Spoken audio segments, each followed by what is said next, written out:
Quand on pense à l'intelligence artificielle, on pense tout de suite aux machines, aux algorithmes, à la technologie. Mais si on se posait la mauvaise question depuis le début, et si, pour vraiment comprendre l'IA, la véritable clé se trouvait en fait tout à fait ailleurs?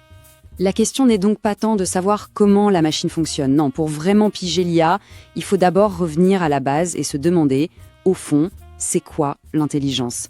L'intelligence humaine. Exactement. La réponse, elle n'est pas dans le silicium des puces électroniques, elle est dans notre propre esprit. L'intelligence artificielle, c'est avant tout un miroir de notre propre intelligence, avec ses forces bien sûr, mais aussi, et c'est ça qui est intéressant, avec ses faiblesses. Alors, allons-y, plongeons dans le vif du sujet. Avant même de prononcer le mot IA, il faut définir ce qu'est l'intelligence naturelle. Et pour ça, un petit détour par la biologie s'impose. Vous allez voir, c'est très éclairant.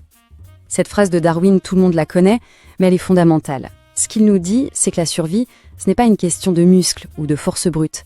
Non, c'est une question de capacité à s'adapter à un monde qui n'arrête pas de changer. C'est ça la véritable force, l'adaptabilité. Mais alors s'adapter, concrètement, ça veut dire quoi? Et voilà, le lien est fait. S'adapter, ce n'est pas juste un concept abstrait. C'est le produit, la somme d'une série de choix et de décisions qu'on prend face à des situations nouvelles.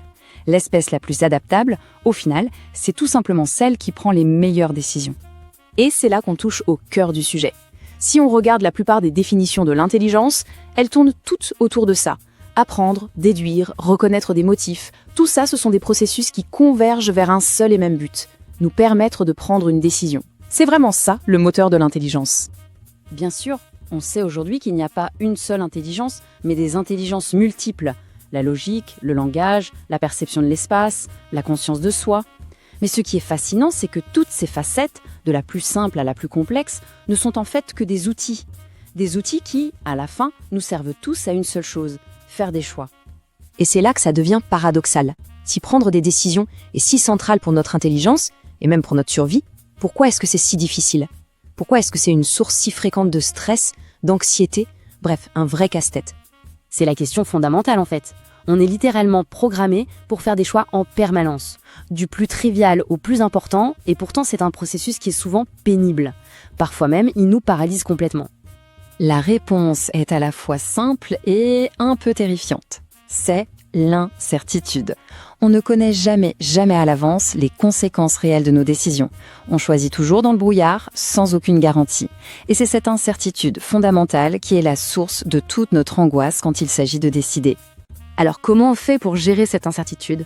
Pour le comprendre, il faut se pencher sur les travaux d'un prix Nobel, Daniel Kahneman. Il a complètement changé notre vision de la manière dont on prend nos décisions. En gros, Kahneman explique qu'on a deux systèmes de pensée qui cohabitent dans notre cerveau. Le système 1, c'est notre pilote automatique. Il est ultra rapide, instinctif, c'est lui qui gère 90% de nos journées sans qu'on y pense. C'est un système de survie. Et puis il y a le système 2. Lui, c'est le penseur logique, analytique. Il est lent, il demande un effort conscient. C'est celui qu'on active pour résoudre un problème de maths, par exemple. On pourrait croire que lui, au moins, est parfaitement rationnel. Eh bien, pas du tout. Et c'est ça, la découverte géniale de Kahneman. Même notre pensée la plus logique est pleine de défauts, de raccourcis mentaux, qu'il a appelés des heuristiques, ou plus simplement, des biais cognitifs. Ce sont des erreurs de jugement systématiques que l'on fait tous. Kahneman en a identifié plusieurs à l'origine, même si on en connaît des dizaines aujourd'hui. Pour bien comprendre comment ça nous piège au quotidien, regardons-en deux de plus près, deux des plus connus. Le premier, c'est le biais de disponibilité. C'est très simple, notre cerveau est un peu paresseux. Pour évaluer une situation, il va piocher dans l'information qui lui vient le plus facilement en tête, celle qui est la plus disponible. Le marketing, par exemple, repose entièrement là-dessus. Pourquoi est-ce qu'on est bombardé de pubs pour une marque? Pour qu'au moment de choisir, ce soit ce nom-là qui jaillisse dans notre esprit. Le deuxième, c'est le biais d'ancrage. Là, c'est la toute première information qu'on reçoit, souvent un chiffre, qui va servir de point de référence, d'encre, et qui va influencer tout notre jugement par la suite. Un exemple classique, un agent immobilier vous fait visiter une maison à un prix exorbitant. Juste après, il vous en montre une autre, un peu moins chère. Soudain, elle vous paraît être une super affaire, alors qu'elle est peut-être, elle aussi, complètement surévaluée. Le premier chiffre a ancré votre perception de la valeur. Bon, alors récapitulons un peu. On a ce besoin vital de prendre des décisions pour survivre. Mais l'avenir est incertain, ce qui rend l'exercice stressant. Et pour couronner le tout, notre outil pour décider, notre cerveau, est truffé de biais. Face à ce problème, qu'est-ce qu'on a bien pu inventer? La logique est assez implacable quand on y pense. 1. La survie dépend des choix. 2. Ces choix sont angoissants à cause de l'incertitude. 3. Notre machine à décider interne est défaillante. La conclusion qui s'impose, c'est quoi?